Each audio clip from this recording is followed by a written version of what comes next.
कभी कभी कुछ लोगों को जो कि मूर्खतापूर्ण कार्य करते हैं, उन्हें समझाने के लिए स्वयं भी कुछ मूर्खतापूर्ण कार्य करना पड़ते हैं, ताकि सामने वाले को समझ में आ जाए इतना समझदार व्यक्ति भी ऐसे कार्य क्यों कर रहा है, तो उसको समझा सके कि ऐसा कार्य आप भी तो कर रहे हैं। ऐसी एक कहानी है।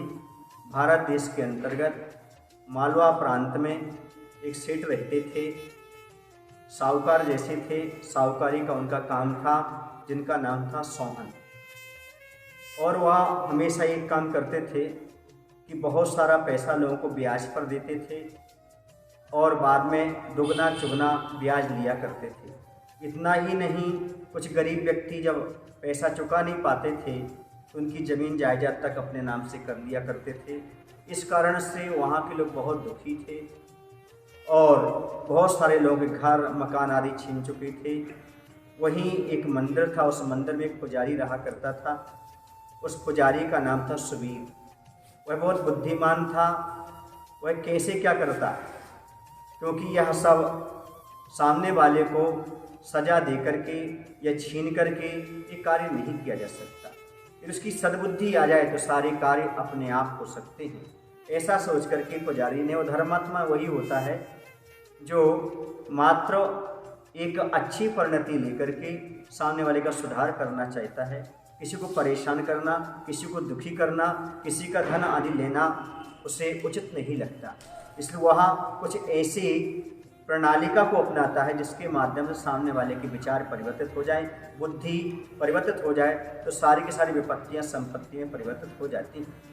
ऐसा सोच करके उसने क्या किया, मंदिर का एक प्रांगण था, वह साहूकार रोज मंदिर आया करता था, तो वहाँ पर सारे के सारे प्रांगण में उसने सिके हुए, भुने हुए, जले हुए चने फैला रखे थे। और वह भी कहाँ पर, प्रांगण में जो पत्थर था उस पर।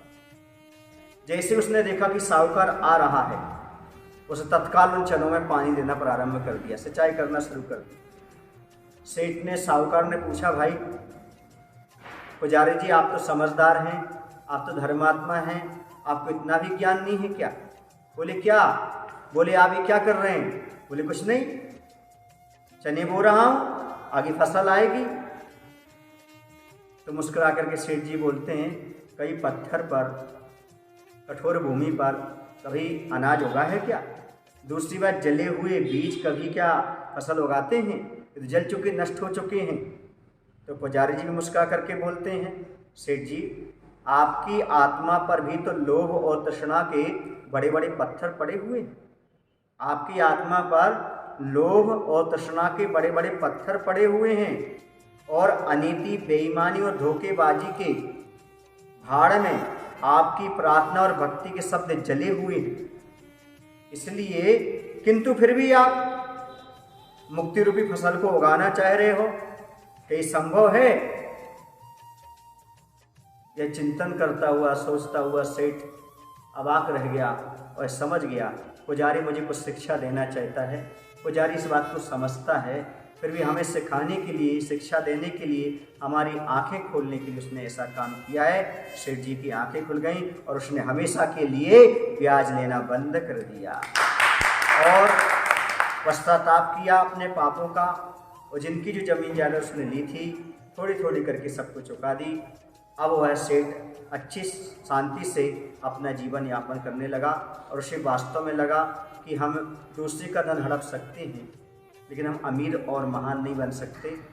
दूसरों की सेवा करके ही हम महान बन सकते हैं। ये निश्चित है बंधुओं, सामने वाले का आप धन छीन सकते हो, लेकिन सुख शांति नहीं ले सकते। सुख शांति तो हमारे पुण्य कर्म की वजह से ही आएगी। और दूसरे के साथ आप गलत व्यवहार करेंगे या उनकी धन दौलत को छीनेंगे तो पाप का बंध होगा, जिसके माध्यम से आपको कभी सुख नहीं मिलेगा। इस बात को हमेशा समझना चाहिए। जितना हमारे पास संतोष रखना चाहिए और दूसरे की सहायता करना चाहिए, यही हमारा परम कर्तव्य है। बोले महावीर भगवान की जय। आचार्य विद्यासागर जी महाराज।